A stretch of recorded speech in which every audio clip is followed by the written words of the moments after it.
इसकी जवाबदेही कौन पासवान जी, गुरु प्रकाश पासवान जी, यहाँ पर आपकी भी दुविधा उसी रूप में नजर आ रही है जिस रूप में शक्ति यादव की नजर आ रही है। जिस तरीके से शक्ति यादव जो है वो पक्ष में या विपक्ष में उदयनिधि के बयान के वो स्टैंड क्लियर अपना नहीं कर पा रहे, ऐसे एक बड़ा छोटा सा सवाल है यहाँ पर जो अभय दुबे जी ने पूछा है।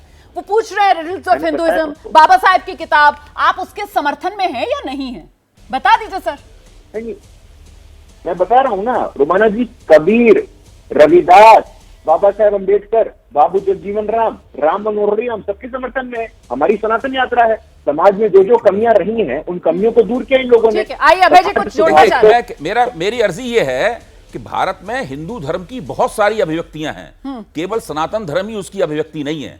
हिंदू धर्म की, हिंदू संस्कृति की बहुत सारी अभिव्यक्तियां हैं। आप अगर एक ही अभिव्यक्ति जो उत्तर भारत में बहुत ज्यादा प्रचलित है उसको अगर आप दक्षिण भारत के ऊपर थोपेंगे, पूर्वी भारत के ऊपर थोपेंगे तो उससे बहुत समस्या पैदा होगी। जो लोग सनातन धर्म का विरोध करते हैं वो भी हिंदू हैं, हिंदू दार्शनिक हैं और सब तरह से हिंदू जीवन पद्धतियों में विश्वास करते हैं। इसलिए आप केवल जो बनारस के दो साधु संत बात कह रहे हैं, केवल उसी के आधार पर पूरे देश को आप परिभाषित नहीं कर सकते। भारतीय जनता पार्टी को अपने गिरेबान में मुंह डाल के ये भी देखना चाहिए कि वो दक्षिण भारत में उसकी आवाज क्यों नहीं सुनी जाती है। इसलिए नहीं सुनी जाती है कि दक्षिण भारत उत्तर भारत के इस धार्मिक राजनीति से बिल्कुल अलग तरह का है। भाई नरेंद्र मोदी को दक्षिण भारत में कोई नेता नहीं मानता। उन्होंने कर्नाटक के चुनाव में कहा कि हमारा 92 बार हमारा अपमान हुआ, कर्नाटक के वोटरों ने कहा होने दीजिए अपमान, हम आपको नहीं जिताएंगे।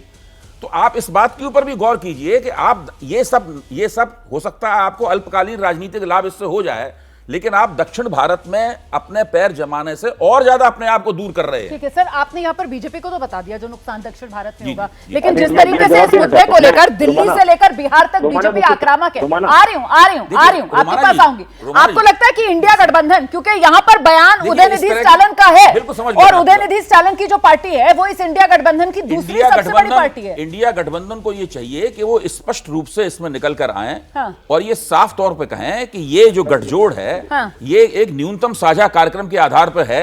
इसमें सब लोग अपनी अपनी विचारधाराओं के मुताबिक, जो द्रविड़ आंदोलन की विचारधारा है अभी की नहीं है, पुरानी स्थापित करुणानिधि जो इनके बाबा थे, दादा थे इनके उदयनिधि स्टालिन के, वो तो एक जमाने में होटल के रजिस्टर में अपनी राष्ट्रीयता के नाम पे भारतीय नहीं लिखते थे, वो द्रविड़ लिखते थे। बाद में उन्होंने उसको भारतीय किया। रामास्वामी नायकर पेरियार जिनकी हिंदी में किताबें यानी कितनी छपके बढ़ चुकी हैं, आप उन किताबों को थोड़ा रोक सकते हैं। उन्होंने क्या कहा सब लोग जानते हैं। ठीक है, मैं आगे बढ़ रही हूं। अलग तरह की दुनिया है। ठीक है, मैं आगे बढ़ रही हूं। क्या इससे संदेश अब ये जाएगा कि विपक्ष हिंदू विरोधी है? इस सवाल पर मैं आऊंगी, लेकिन एक बार फिर से जो दो धर्मगुरु हमारे साथ आज शो में मौजूद हैं, मैं उनके पास आ रही हूं और आप दोनों जरा इस सवाल को बहुत गौर से सुनिएगा। सवाल मेरा यह है कि सनातन धर्म के अपमान का अधिकार आखिरकार लोगों को कैसे मिल जाता है? यहां बीजेपी की तरफ से गुरु प्रकाश पासवान मौजूद थे, जिनको मैंने बताया किस तरीके से दो ऐसे नेता जो इस वक्त बीजेपी के साथ शामिल हैं, उनके बयान जो सीधे सीधे हिंदू धर्म का अपमान करने वाले बयान हैं, उसको वो नजरअंदाज करते हैं। वो कहते हैं कि साहब इसको कोई मानेगा नहीं, हमें किसी से प्रमाण पत्र लेने की जरूरत नहीं है। महंत नवल किशोर दास जी, आप किस रूप में देखते हैं इस पूरी स्थिति को?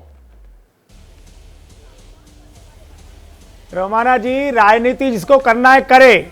उन्होंने सीधे कहा सनातन को समाप्त करना। सनातन का उदाहरण उन्होंने कैसे दे रहा है? डेंगू से, मलेरिया से, कोरोना से। ये किसी व्यक्ति का अपमान नहीं है। हर जगह राजनीति चर्चा करना आवश्यक नहीं है।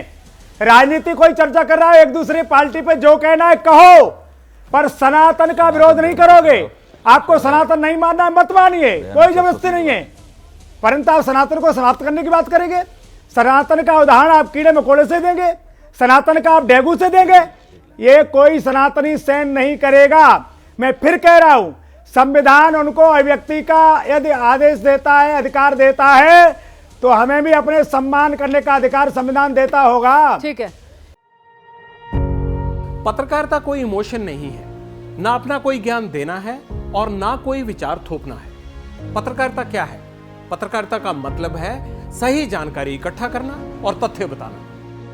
पत्रकारिता आज जितने महत्वपूर्ण दौर में है, शायद पहले नहीं थी। इस दौर से निकलने के लिए सिर्फ सच दिखाने की जरूरत है, वो सच जो आपके हित को आगे रखे। इसलिए अब रात 9 बजे प्राइम टाइम नहीं होगा, ये आपका टाइम है। जगविंदर पटियाल के साथ देखिए पब्लिक इंटरेस्ट, सोमवार से शुक्रवार रात 9 बजे सिर्फ एबीपी न्यूज पर। एबीपी न्यूज आपको रखे आगे।